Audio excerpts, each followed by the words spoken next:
शिंदे सेनेच्या एका मंत्र्याच्या मुलावरती गंभीर आरोप सध्या झालेले आहेत आणि हे आरोप एका महिलेने केलेत म्हणून याला तेवढं गंभीर स्वरूप प्राप्त झालंय। आपण बोलतोय सामाजिक न्याय मंत्री संजय शिरसाट यांच्याबद्दल, त्यांच्या मुलाबद्दल।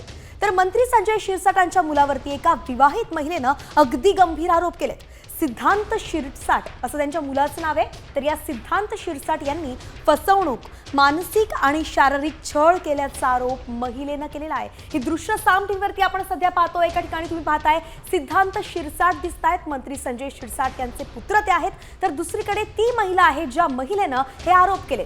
सिद्धांत शिरसाटांनी लग्न करून मग छळ केल्याचा महिलेने दावा केलेला आहे आणि या प्रकरणी गुन्हे दाखल सुद्धा करण्यात आलेले आहेत। त्याची मागणी तक्रारदार महिलेने केली आहे की गुन्हा दाखल करण्यात यावा।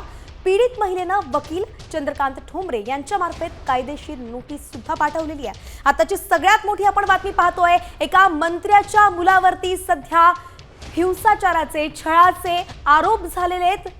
मंत्री संजय शिरसाट यांच्या मुलावरती सिद्धांत शिरसाट यांच्यावरती हे आरोप झालेत आणि म्हणून आता राजकीय वातावरण तापलेलं आहे।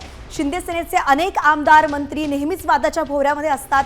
संजय शिरसाट हे त्यातलं देखील एक नाव आहे। अनेक महत्त्वाची पदं मागच्या वेळेस ते मंत्री राहिले होते, यावेळी सुद्धा त्यांना मंत्रिपद मिळालंय। मात्र आता त्यांच्या मुलावरती जेव्हा इतके गंभीर आरोप होत आहेत तेव्हा प्रश्न उपस्थित होत आहेत।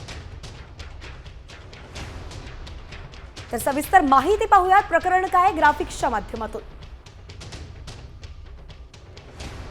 तर महिलेने आरोप काय केलेत बघा।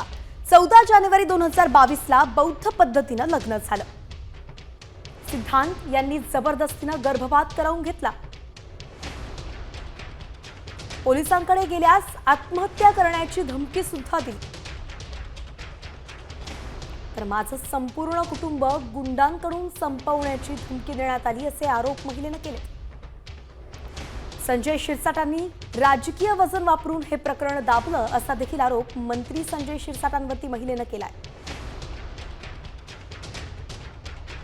एकंदरीतच आपण पाहतो अतिशय मोठे गंभीर स्वरूपातले जे आहेत आरोप करण्यात आलेत। या महिलेने हे आरोप केलेत, फक्त सिद्धांत शिरसाट यांच्यावरच नाही केलेत तर थेट त्यांनी संजय शिरसाट यांच्यावर देखील आरोप केलाय की त्यांनी हे प्रकरण दाबण्याचा प्रयत्न केला।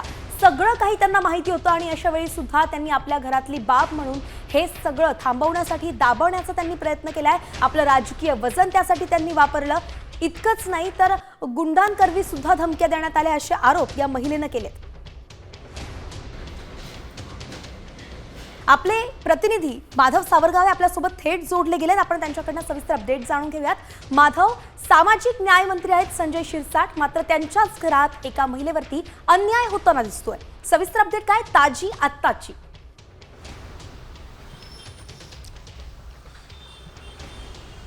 सेजल, हा कसला न्याय आणि हा कसला सामाजिक न्याय असा प्रश्न पडावा अशी स्थिती आहे।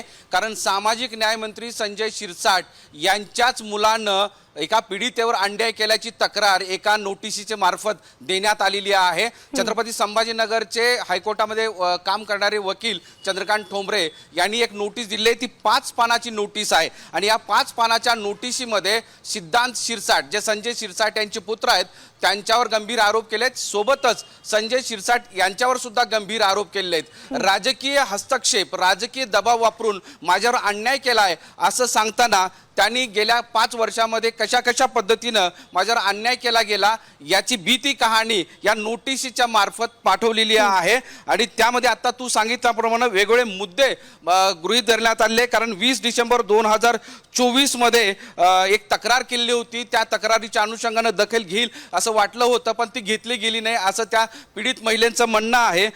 14 जानेवारी 2022 रोजी या दोघांचंही, म्हणजे जी मुंबईमध्ये राहते पीडित महिला ती आणि सिद्धांत शिरसाट यांचं बौद्ध पद्धतीने लग्न झालं होतं, त्या संदर्भातले पुरावे सुद्धा त्यांच्याकडे आहेत असं त्यांचं म्हणणं आहे। आणि मग त्यावरून पुढे काय झालं, त्यांच्यावर कशा पद्धतीने अन्याय झाला किंवा त्याच्या पुढं आपल्यापासून दूर होण्यासाठी कशा पद्धतीनं त्रास दिला गेला याची सगळी कहाणी त्यांनी या नोटिसीमध्ये पाठवलेली आहे। नोटिसी दिल्यानंतर नेमकं संजय शिरसाट यांची भूमिका काय आहे हे अद्यापर्यंत समोर आलेलं नाही। थोडक्यात तुम्हाला थांबवते